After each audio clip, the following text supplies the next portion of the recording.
I've lived in my current home for over 17 years now.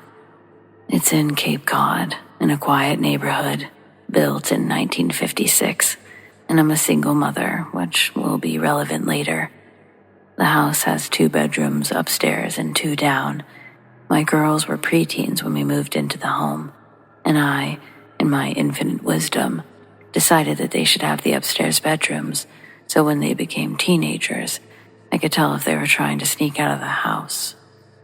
I did not consider the possibility that they might climb out the windows, but that's a story for another day.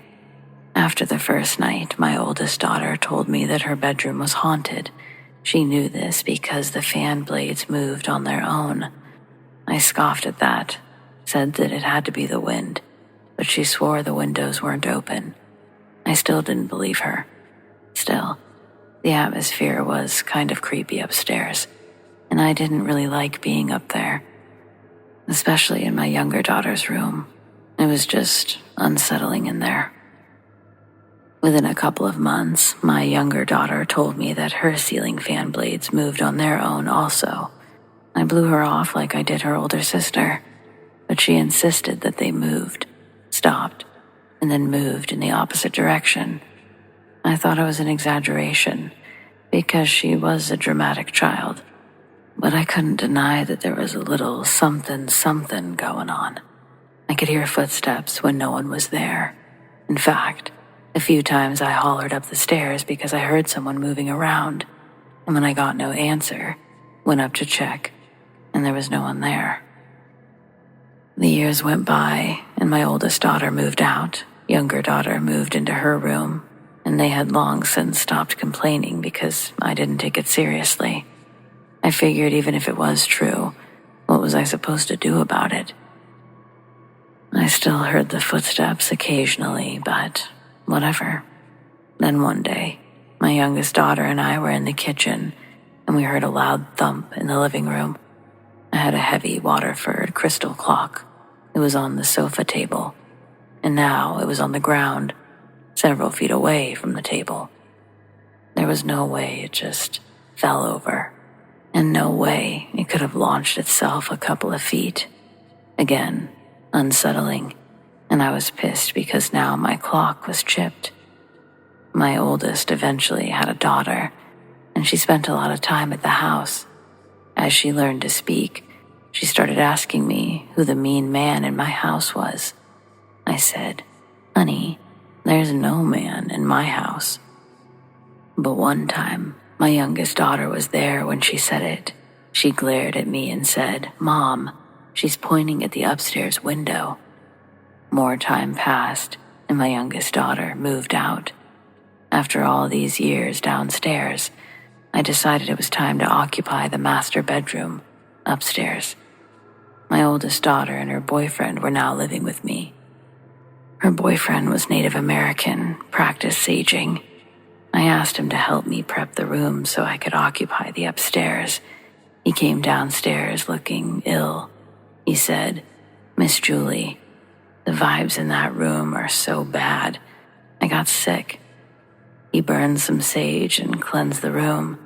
It was better and allowed him to work, but it still wasn't good. I'd made up my mind though, so we prepped the rooms anyway. We scraped and painted and replaced the floors, and I moved my furniture upstairs. The second night in my newly remodeled room, the television popped on at 3 a.m. It startled me, but I thought maybe my granddaughter had inadvertently programmed a timer to turn the TV on when she was playing with the remote. I checked the settings on the TV the next day, and there was no such function available. I told my youngest what happened, and she said, "The lights used to pop on all the time in the middle of the night. Welcome to the upstairs." I then consulted with a local psychic, one who's famous for working with the police to solve crimes. I told him nothing about the incidents, except to ask if there were any entities in my house. He said that there was an angry male that occupied the upstairs. He said the man was disabled, couldn't navigate the stairs easily, so he spent almost all of his time up there and was very resentful. He correctly identified that the room in between the two bedrooms, now a bathroom, was once a walk-in closet. He also said that sometimes, when he identified an entity, he or she would leave just because they knew he was onto them. So, as a single female, one of my biggest fears in life has always been waking up and finding someone standing over me. It's a huge trigger for me. One night, soon after consulting the psychic, I woke up and felt someone standing over me. There was no one there that I could see, but I could feel them, regardless, as if they were right next to my bed. I sat up and yelled, telling them to get out of my house. You're not welcome here. Get out. I haven't felt that presence in my house ever since. It's been nearly a year, fingers crossed. I don't know if it was the psychic who was onto him, or me telling it to leave, but I think we're good. I still burn sage though, just in case. A lot of sage.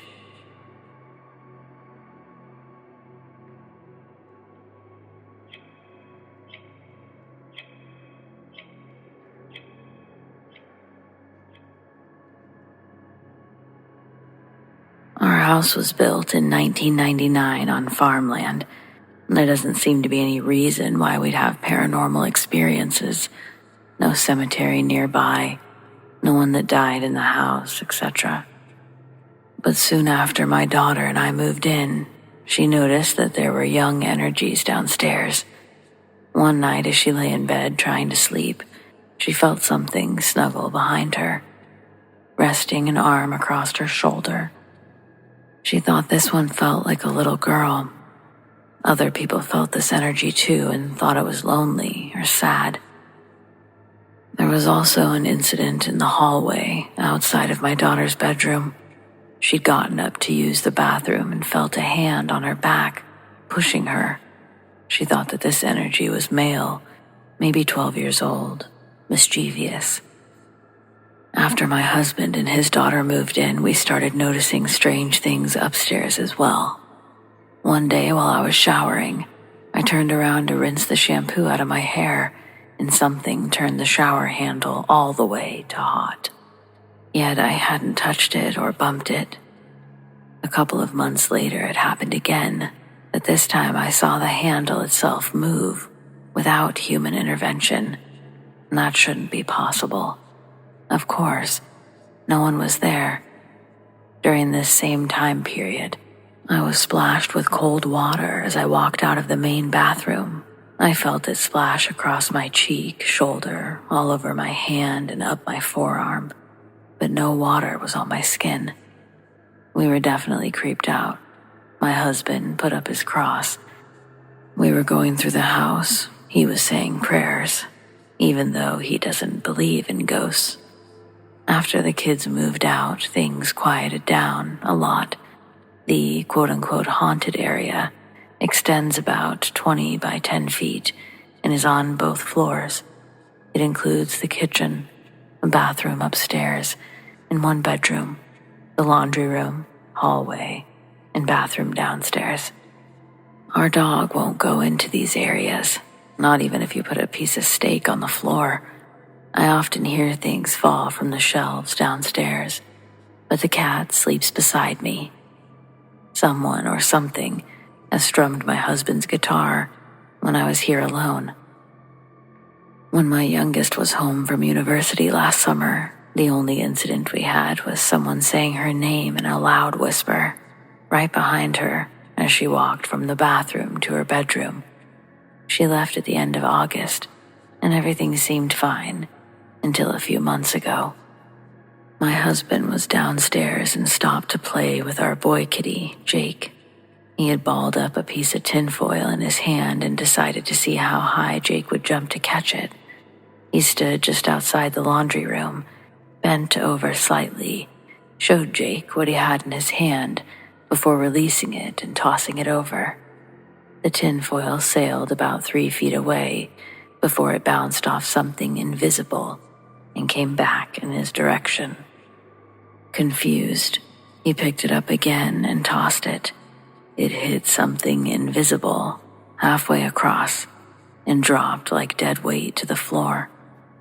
Since this happened, I've tried contacting local paranormal investigators and they replied to my email but haven't followed up since. I'm updating this to include an incident that happened yesterday morning. My mom moved in with us a few years ago and has Alzheimer's.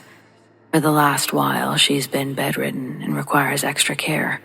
So every morning, 2 healthcare aides arrive to bathe her, change her clothes, etc. They follow a simple routine that includes small tubs of soapy water. These are set on a side table so that they can bathe her in her bed. After getting everything ready, they place the little tubs on the table near the head of the bed and move down to the foot to straighten out the blankets and get the towels ready. Both healthcare aides were startled when the table suddenly started to move on one side. One described it as though someone had leaned against it or pushed it down, causing both tubs to slide off the table, hitting the carpet, cracking the plastic, and spilling soapy water all over the floor. When I returned to the house, one of the girls asked me if I'd had any ghosts lately, because those tubs weren't big enough or heavy enough to make the table lean like that. They claimed that they weren't too close to the edge, as both of them saw them slide across before going over. I can't imagine the wind doing that. And the cat was sleeping in my bedroom with the door closed. There's always something going on that's hard to explain.